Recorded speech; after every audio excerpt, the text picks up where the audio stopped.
Bu Ayu merasa penasaran dengan proses penggorengan tahu Sumedang, sehingga ia pergi ke dapur untuk melihat proses penggorengan.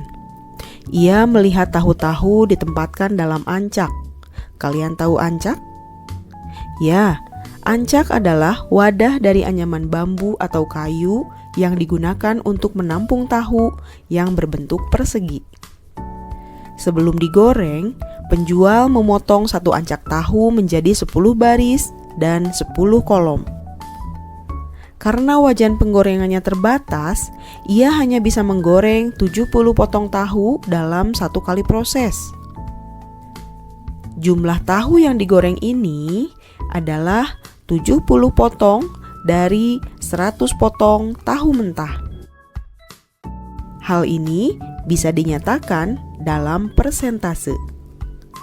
Maka, jumlah tahu yang digoreng sebanyak 70 per 100, yakni 70%. Apa sih artinya 70%? Artinya, dari 100 potong tahu mentah, sebanyak 70 potong telah digoreng.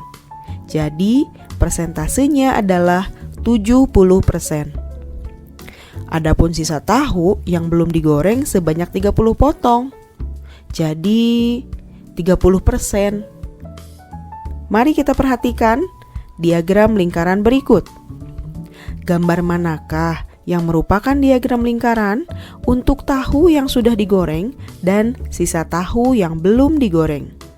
Pilih salah satu ya.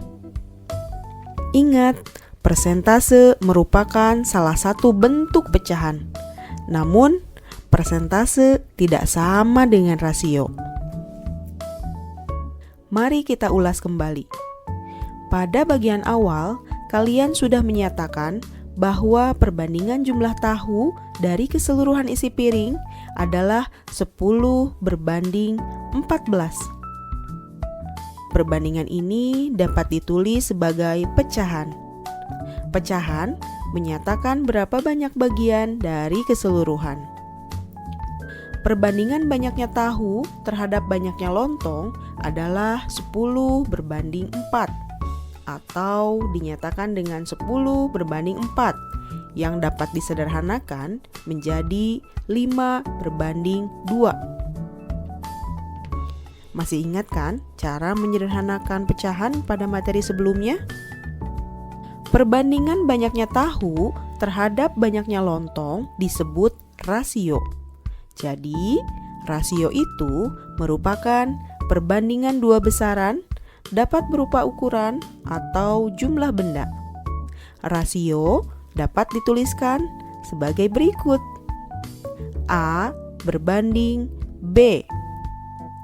Rasio dapat dituliskan dalam bentuk yang paling sederhana. Artinya, perbandingan dibuat sekecil mungkin.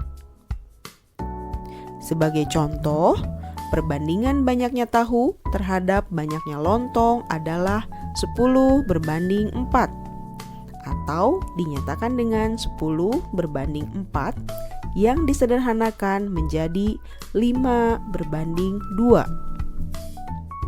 Jadi, apa arti rasio banyak tahu terhadap lontong adalah 5 berbanding 2? Artinya, untuk setiap 5 buah tahu terdapat 2 buah lontong. Pada eksplorasi B, kalian menemukan rasio dari banyaknya tahu yang digoreng dalam satu kali penggorengan jika diketahui persentase tahu mentah dan tahu matang. Persentase ini merupakan salah satu dari bentuk pecahan.